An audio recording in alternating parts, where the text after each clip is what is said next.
They didn't hunt mutants in Genosha. They didn't fear them. They owned them. By the time the X-Men understood what Genosha truly was, the island nation had already accomplished something no Sentinel ever managed to do. It broke them. This is X-Tinction Agenda. The moment mutant kind learned that the most dangerous prison in the world didn't have bars, it had laws. Genosha presented itself as a miracle, a nation of wealth, stability, and order in a chaotic world. But beneath the polished surface was a system built on control. Mutants were classified, renamed, and enslaved, their powers harvested, their identities erased. They were not prisoners, they were property. And when Genosha struck, it did so with terrifying precision. Storm was taken. This was not the storm the world remembered. Before Genosha, she had already been transformed, her body reduced to that of a child, her powers unstable, her authority stripped away long before her chains were ever fastened.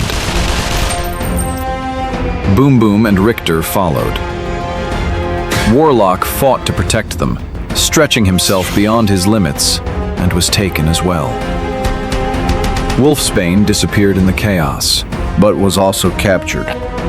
This was not a battle, it was a kidnapping. When I find the people responsible, they're going to wish they'd never been born. In Genosha, the captives were not thrown into cells. They were processed. Their powers were shut down by Wipeout, a living failsafe designed to neutralize mutants instantly. Strength vanished. Gifts went dark. Resistance became impossible.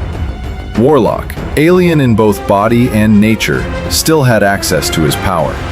With the last of his strength, he shut the cell down, collapsing its defenses. The doors opened. The others were free. Warlock was not. Drained and barely holding together, he told them to run. He could not follow. Friend Boom Boom, there is no time. Listen, guards are coming, and Self is inert to walk. Run! Escape! Inside the Citadel, the true horror of Genosha revealed itself. Cameron Hodge was there. What remained of him? A human head mounted on a towering robotic body, sustained by machinery and hatred. He didn't rule Genosha from a palace. He ruled it from a laboratory. Hodge didn't just want control, he wanted transcendence. Warlock was the key. Hodge intended to fuse with Warlock's techno-organic body, to steal his nature, his adaptability, his immortality, and become a techno-organic being himself. Wolfsbane fought her way back to him, desperate to pull him free before the procedure completed. She reached him as the machine surged back to life. She tried to save him. And then, Warlock disappeared. Not torn apart, not screaming, simply gone, consumed by the process. Wolfsbane collapsed, devastated, clutching empty air where her friend had been. He's gone, and my chance is gone with him. You will pay for this gene joke. With his death, everything changed. This was no longer a rescue mission, it was a war. Across the world, the remaining X-Men regrouped, X-Factor mobilized. The New Mutants followed Cable into hostile territory. Allies who had once stood apart now marched toward the same enemy. Genosha was ready. Its rulers did not panic. They smiled, negotiated, and then they unveiled their greatest weapon, Havoc. Alex Summers stood among Genosha's elite enforcers, his memories fractured, his loyalty rewritten. A Summers brother turned into proof that even mutants could be made compliant. Cyclops tried to reach him, brother to brother, and for one fragile moment, it worked. Havoc retreated, overwhelmed with the possibility of this being the truth. Wolverine and Psylocke struck fast, tearing through Genoshan magistrates before they could react. Richter and Boom Boom were freed and rushed into Jubilee's care.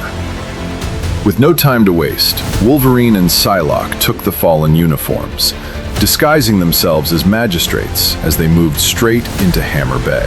By the time Wolverine and Psylocke reached the heart of the Citadel, Storm's fate was already unfolding. They were exposed. Havoc stood in their path, not as a friend, not as a hero, but as Genosha's enforcer. Wolverine and Psylocke disabled Havoc, but Cameron Hodge attacked them, claws and blades against raw energy and living metal. Hodge's robotic body absorbed the punishment, refusing to fall. They were still fighting. When Storm screamed, the mutate process completed. Genosha had broken Storm. X-Men, your beloved leader Storm is now mutate number 20. The strike team moved fast. Jean Grey, Cable, Gambit, Sunspot, Forge. They didn't come to negotiate. They came to cripple Genosha from the inside. Explosives were planted throughout the outer levels of the Citadel, timed, hidden, and precise. The heart of Genosha's power was about to feel fear.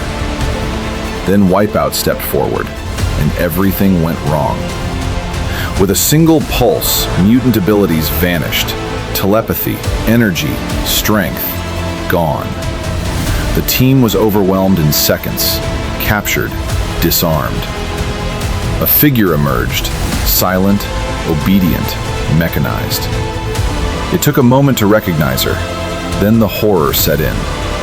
Wolfsbane, no longer free, no longer herself, turned into a mutate.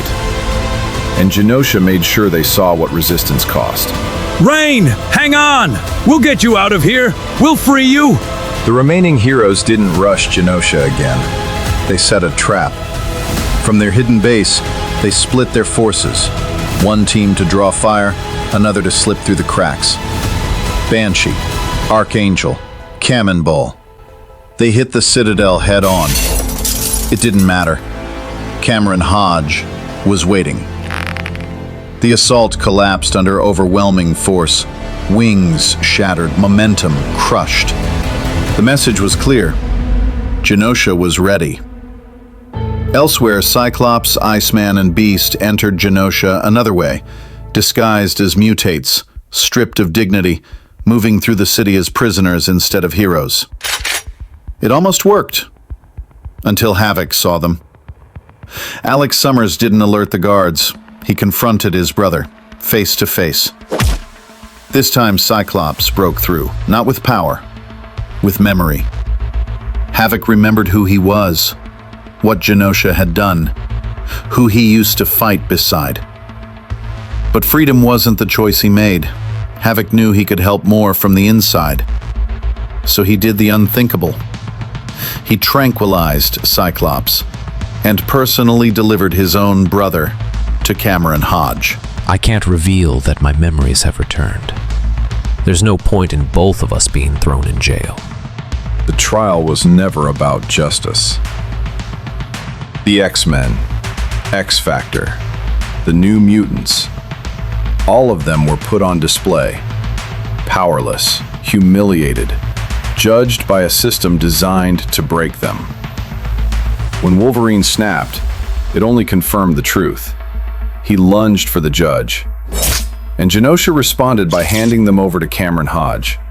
No appeals, no mercy, just permission. Inside Hodge's control, the suffering was deliberate, calculated, meant to erase resistance. Psylocke understood that, so she did the unthinkable. No more, please. I freely submit myself to the gene mod process. She pretended to break, traumatized, submissive, willing. She volunteered for the mutate process, and the moment they moved her, she escaped, slipping away as she was transferred deeper into the Citadel. The others were left behind, alone, but not helpless. Gambit smiled. The dart Hodge had fired into his leg earlier was still there. Gambit used it to pick the locks, freeing the rest of the team just as Genosha believed them fully contained. That mistake cost Genosha everything. Thinking the mutants broken, Cameron Hodge made his move. He betrayed Genosha. Magistrates fell. Systems collapsed. I tricked you up here, Tubby. Any objections? And Wipeout, Genosha's greatest safeguard, was destroyed. Stay close! Watch out for hostiles! What are we watching for?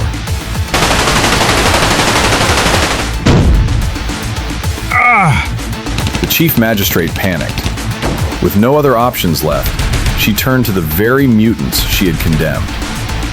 Storm's stolen electrical power was rerouted. The X-teams felt it instantly. Abilities surged back. And something else happened. Storm's brainwashing shattered. Her stolen youth restored. The goddess returned. And Genosha's control finally began to collapse. I am once more myself, in mind, in spirit, in body.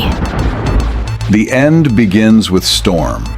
Channeling the stolen power of Genosha itself, she restores Jean Grey's abilities, just as Cyclops throws everything he has into keeping Cameron Hodge occupied.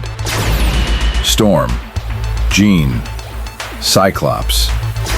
From a distance, they unload on him. Lightning, telekinesis, optic force. Hodge doesn't fall. He absorbs it. Then, an explosion rips through the Citadel. Hodge phases through the floor to investigate. My laboratory. Moments earlier. Below the Citadel, Jubilee, Richter, and Boom Boom stumble onto Dr. Moreau. That's the Genogeneer, Dr. Moreau. Already moving against Hodge's betrayal. He leads them toward Hodge's lab. They never make it. Forge's explosives detonate nearby, killing the mutate guards and knocking Moreau unconscious. The young mutants drag him through the tunnels, straight into Hodge's laboratory. Hodge is already there, alerted. They hide. He leaves. And in the silence, they find what's left of Warlock. Then Richter screams. Wolfsbane attacks him, a mutate, feral, weaponized. Moreau orders her to stop. She does. The truth spills out. Moreau and the chief magistrate are plotting against Hodge. And at that moment, Storm restores the powers of the remaining heroes. Something else happens. When Wolfsbane transforms, fully into her wolf form, the brainwashing breaks. She's free, stronger than ever. Up above, the Citadel becomes a battlefield. Hodge attacks Beast, Iceman, Gambit, Forge, Psylocke, and Banshee. Iceman falls. Banshee falls. Psylocke falls. Down below, the others destroy the systems empowering Hodge. Up above, Forge and Gambit fall too. Only Beast remains, fighting alone. Hodge realizes what's happening. He phases away. Back in the lab, Hodge strikes fast. Jubilee is disabled. Sunspot is dropped. Boom Boom builds the biggest bomb of her life and blows Hodge's legs off. He pins her to the wall with metal darts. Wolfsbane lunges for his head and is blasted back. Cannonball charges and is ensnared. The others free him. Hodge stumbles for the first time. Moreau fires a prototype weapon. It hurts Hodge. But Hodge kills him before he can finish the job. Then Hodge vanishes. The hunt begins. The Citadel becomes a maze. Hodge ambushes Wolfsbane and Richter. Wolfsbane, now fully feral, attacks and is thrown aside. Richter calls Cable. He holds the line with earthquakes. Storm and Cable intercept Hodge in the vents. Storm fights him and is wounded. Archangel attacks next, an old friend, an old enemy. Archangel destroys Hodge's phasing mechanism. Hodge responds by spraying a polymer compound onto Archangel's wings, disabling him. He raises a saw. Payback. Havoc saves Archangel, destroying the blade. Then Cyclops, Jean, and Wolverine arrive. Together, they attack. Still, Hodge resists. Badly damaged, he retreats toward the roof. Jean and Wolverine collapse, too injured to continue. Only the Summers brothers remain. Cyclops, Havoc. They destroy Hodge's body. But Cameron Hodge doesn't die. His severed head still lives, sustained by the demonic immortality granted by Nastir. The head grabs Havoc, trying to pull him off the Citadel. Jean saves him. The head falls. Wolfsbane tears it in half. It still lives. So Richter collapses the Citadel, burying Cameron Hodge alive, forever. Afterward, the Chief Magistrate arrests Genosha's president and seizes control. She vows the mutate system will end. Havoc stays behind. So does Wolfsbane. To protect the mutates. To rebuild what was broken. Days later, Boom Boom pours Warlock's remains onto Doug Ramsey's grave. At last, he's home. If you enjoyed this deep dive into one of the darkest X-Men sagas ever told, like, subscribe, and join us here at Quasivovo, where comics aren't just summarized, they're remembered.